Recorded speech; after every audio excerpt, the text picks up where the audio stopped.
الحمد للہ رب العالمین والصلاة والسلام علی سیدنا محمد وآلہ الطاہرین۔ قرآن مجید نے ان سے محبت کرنے کی بہت سخت تاکید کی ہے جو اللہ سے محبت کرتے ہیں، اور ان کو دشمن رکھتے ہیں جو اللہ کے دشمن ہیں۔ حدیث نبوی اور اہل بیت کے ارشادات بھی اس بات کی تاکید کرتے ہیں کہ خدا کی راہ میں محبت کی جائے اور خدا ہی کی راہ میں دشمنی کی جائے۔ چنانچہ ارشاد ہوتا ہے، جو لوگ اللہ اور قیامت پر ایمان رکھتے ہیں انہیں تم اللہ اور اللہ کے رسول کے دشمنوں سے محبت کرتا ہوا نہیں پاؤ گے، چاہے وہ ان کے باپ ہوں یا ان کے بیٹے ہوں، ان کے بھائی ہوں، ان کے خاندان والے ہی کیوں نہ ہوں۔ یہی وہ لوگ ہیں جن کے دلوں میں ایمان بیٹھ گیا ہے اور ایمان کی روح ان کی تائید کرتی رہتی ہے۔ ایک اور جگہ ارشاد ہوتا ہے، آپ کو جس بات کا حکم دیا گیا ہے اس پر قائم رہیے، اور وہ بھی قائم رہیں جو آپ کے ساتھ توبہ کرتے ہیں، اور تم لوگ طغیانی مت کرنا، اس لیے کہ اللہ تمہارے اعمال کو دیکھ رہا ہے، اور ظالموں کا سہارا تو لینا ہی نہیں ورنہ آگ تم کو چھو لے گی۔ یاد رکھو خدا کے علاوہ کوئی تمہارا ولی نہیں، اگر تم نے ظالموں کا سہارا لیا تو پھر تمہاری مدد نہیں کی جائے گی۔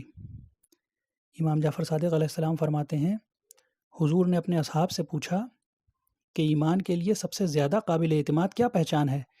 لوگوں نے کہا اللہ اور اللہ کا رسول بہتر جانتا ہے۔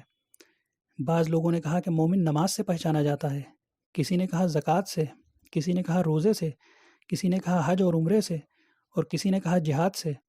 آپ نے فرمایا، تم نے جن اعمال کا بھی ذکر کیا سب کی فضیلت اپنی جگہ پر ہے، لیکن یہ چیزیں ایمان کی قابل اعتماد نشانی نہیں بن سکتی۔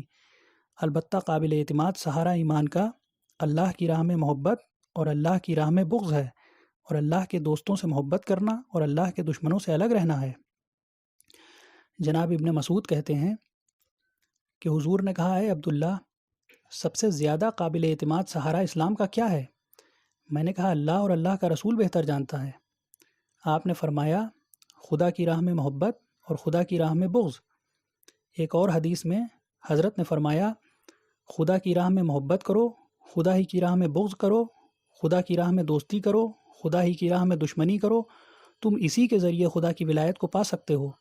انسان ایمان کا مزہ پا ہی نہیں سکتا جب تک محبت اور عداوت کا معیار خدا کی ذات کو نہ بنائے، چاہے کتنا ہی روزے دار ہو، چاہے کتنا ہی نمازی ہو۔ امام جعفر صادق علیہ السلام فرماتے ہیں، حضرت نے فرمایا، جو دین کی بنیاد پر محبت نہیں کرتا اس کا کوئی دین نہیں۔ اور اسی طرح کی بہت سی حدیثیں ہیں، چنانچہ ہم پر واجب ہے کہ ہم اللہ کی آواز پر لبیک کہیں، اس کے حکم کی پیروی کریں اور اس کے فیصلے پر سر جھکائیں۔